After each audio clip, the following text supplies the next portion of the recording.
ప్రపంచం నిద్రపోతున్న వేళ ఆమె తన కలలతో పోటీ పడింది. కాళ్లకు తగిలిన గాయాలు కాదు, గుండెల్లో ఉన్న గెలుపుసగా ఆమెను నడిపించింది. అందరూ ఆమెను గ్లామర్ క్వీన్ అని పిలిచారు, కానీ ఆ గ్లామర్ వెనుక ఉన్న చెమట చుక్కలు, రక్తం ఓడిన పాదాలు ఎవరికి కనిపించలేదు. ఆమె Indian track and field sensation Ashwini Nachappa.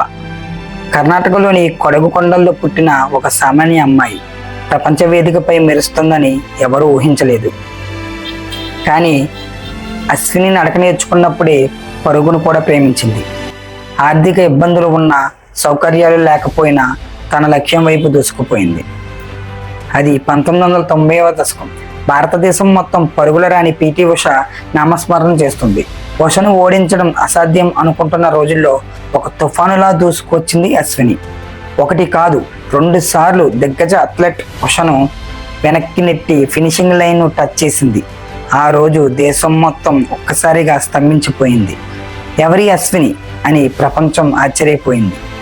Track మీద పథకాలు గెలవడం ఒక ఎత్తు అయితే, తన జీవిత కథను వెండి తెరపై తానే నటించి మెప్పించడం మరొక ఎత్తు.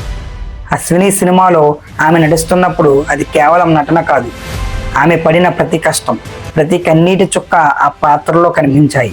అందుకే అది కేవలం సినిమాగా మిగిలిపోలేదు, కోట్లాది మంది యువతకు ప్రేరణగా మారింది. ఆట ముగిసింది, పథకాలు షెల్ఫ్లో చేరాయి, కానీ ఆమెలోని క్రీడాకారిని మాత్రం విశ్రమించలేదు.